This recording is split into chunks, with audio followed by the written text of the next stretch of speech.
The drive home from the heart clinic always took exactly 20 minutes if the traffic light stayed green along Ashton Road. Clara Benson knew every turn by memory after making that drive every 3 months for the past 5 years. At 64, Clara had learned how to live carefully with her heart condition and the medication that came with it. She knew the timing of every signal and the quiet rhythm of her peaceful neighborhood. That chilly Tuesday afternoon in October, she nearly missed the folded note tucked beneath her windshield wiper. It looked ordinary at first, like another advertisement left by strangers passing through the area, but the handwriting stopped her cold because she recognized it instantly. The sharp blue ink belonged to her neighbor Evelyn Harper, who lived next door, and noticed everything around her. The note was short, but urgent enough to tighten Clara's chest harder than any doctor's warning ever had. "Don't go inside yet. Come to my house first. I need to show you something." Clara stared toward her front porch where her wife, Diane, had planted white roses years ago beside the red front door. For the first time in decades, the house no longer looked welcoming to her. She slowly backed out of her driveway and parked beside Evelyn's home next door. Evelyn was already standing on the porch waiting, her expression heavy and unusually serious. Evelyn had retired from postal investigations 7 years earlier and still carried herself with quiet precision. She opened the screen door and simply told Clara to sit down before speaking another word. The living room smelled like coffee beans and cedarwood polish, the same comforting scent it always carried. Yet the tension in the room made Clara feel as though something terrible had already happened. Evelyn placed a laptop on the table and hesitated before opening the file she had prepared. She explained she had installed security cameras months earlier after several thefts happened in the neighborhood. Clara assured her she understood, and quietly asked to see whatever had frightened her enough to write the note. Evelyn pressed play, and the video immediately made Clara's stomach twist painfully. The footage showed Clara's driveway clearly on a Thursday morning 2 weeks earlier, while she attended woodworking class. A silver sedan stopped outside the house, and an unfamiliar woman stepped onto the porch. Moments later, Diane opened the front door and greeted the stranger warmly, far too comfortably for someone meeting casually. They stood close together, speaking quietly, before Diane handed over a thick envelope.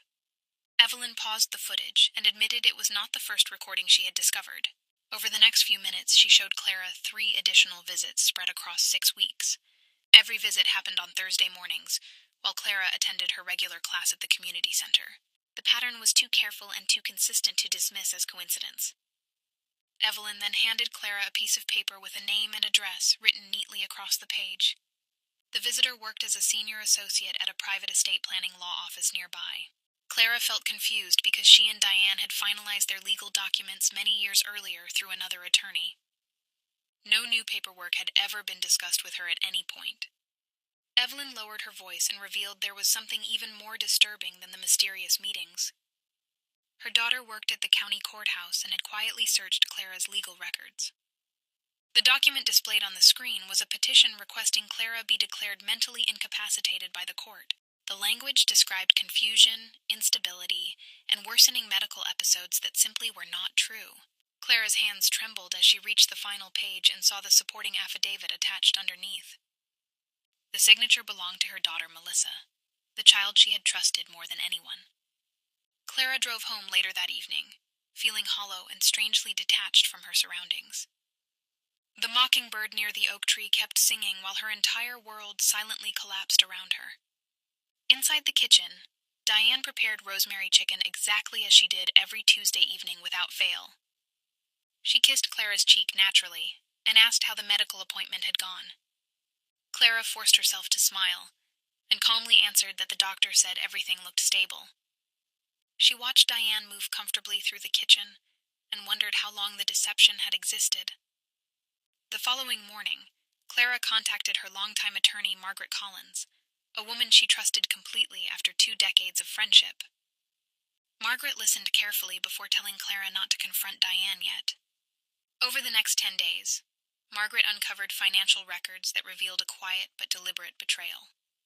Small transfers had been moving from their shared investment account for more than a year. None of the withdrawals were large enough to raise suspicion individually, but together, they totaled nearly $250,000. The money had been redirected into an account opened solely under Diane's name. Margaret also discovered the estate attorney had prepared revised legal documents new power of attorney. If Clara were declared incapacitated, Diane would gain total control over every shared asset. The legal petition was the final piece required to complete the entire scheme successfully. Without Clara realizing it, nearly everything she built over 40 years could have disappeared permanently. Clara struggled less with the stolen money than with the emotional destruction behind the betrayal. 31 years of marriage suddenly felt like carefully painted scenery hiding an empty room behind it. At night, she kept thinking about Melissa's signature supporting the false accusations filed against her own mother. Clara wondered what lies Diane had repeated slowly enough to become believable over time. Margaret advised Clara to remain patient while they gathered enough evidence to challenge the petition properly. The moment Diane realized the truth was exposed, more assets could disappear immediately. Following Evelyn's advice, Clara installed discrete cameras inside the office hallway and garage without mentioning anything. She understood systems and documentation after spending decades designing structural projects across multiple states.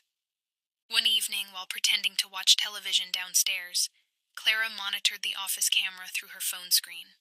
Diane quietly removed financial folders from the cabinet and photographed several important pages. Meanwhile, Evelyn's daughter informed them that a court hearing date had officially been scheduled 12 days away. Margaret reviewed every document carefully and finally announced they were prepared to fight back. The morning before the hearing, Margaret filed a detailed 47-page response exposing the fraudulent financial activity. The filing included surveillance footage, banking records, legal inconsistencies, and formal criminal allegations. Margaret also mailed copies of the evidence directly to Melissa, along with a personal letter explaining everything clearly. Late that same afternoon, Clara's phone rang unexpectedly while she sat on the porch. Melissa was crying so hard she could barely form complete sentences through the phone call. Diane had spent months convincing her mother was becoming unstable and dangerous because of worsening medical problems. Clara listened quietly while her daughter admitted she truly believed she was protecting the family from disaster. Distance and manipulation had slowly built a false version of Clara inside Melissa's mind. 2 days later, Melissa flew home and sat beside Clara on the back porch with coffee and silence. She reviewed every bank statement, every video clip, and every piece of legal evidence herself. When Melissa finally reached her own affidavit, her face filled with shame and heartbreak all at once. She apologized repeatedly and promised she would correct every false statement immediately before the court.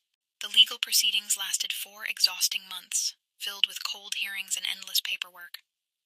Eventually, the court dismissed the incapacity petition after Melissa publicly withdrew her false testimony. Criminal charges were later filed against Diane and the estate attorney for financial exploitation and fraud. The attorney lost her professional license while Diane accepted a plea agreement requiring repayment and probation. Clara signed the divorce papers during a gray February morning that felt strangely unreal, despite everything already lost. Returning home afterward, she noticed Evelyn standing beside her mailbox across the yard. Life slowly became quieter, but more honest than it had been in years. Clara still attended woodworking class every Thursday and repainted the old red front door navy blue that spring. Some mornings still carried loneliness, but others carried peace and the promise of beginning again carefully. Please subscribe and share our channel. We make videos for you and appreciate your support always.